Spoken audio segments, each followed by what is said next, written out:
Festival 19-yilda bitta ochilganda prezidentimiz so'zga chiqib, birinchi bo'lib yog'och o'ymakorligi Qo'qondan chiqib kelganda bizni ota-dadamizni Qodirjon Haydarov deb gapirishgan.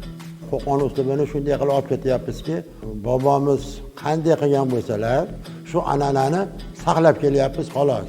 Shu sulolani 6-sulolaman, mana 70ga kirgan bo'lsam, shu oilada tug'ilib, mana shu oilada katta bo'lib, shu xonada olib kelyapti. 3 ta o'g'lim bor. Shu 3 ta olib ketishyapti yonimda.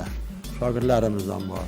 Men shu o'g'illarim olib ketganidan, o'zimdan shu hunarni qilganimdan men o'zim yaxshi his qilaman. Chunki sulolani yetalab olib kelyapman. Shuhrat medalini prezidentimizning qarorlari bilan ishlarimizni ko'rib berganlari biz uchun katta baxt.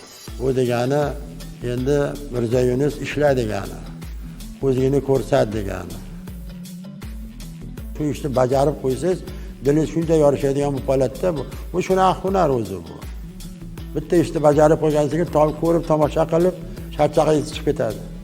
Yog'ochlarimiz asosan yong'oq bilan chinor ishlov berib, aralaymiz, randalaymiz, pardozlaymiz, shaklda yaratib gullarni bosamiz. Bizning gullarimiz mana ko'rib turganingizdek, mana bu gullarimiz handasa gul. Mana unisi o'simlik simon gul deyiladi. Mana unisini islama deyiladi. Asosan mana shu gullarni biz ko'proq ishlatamiz.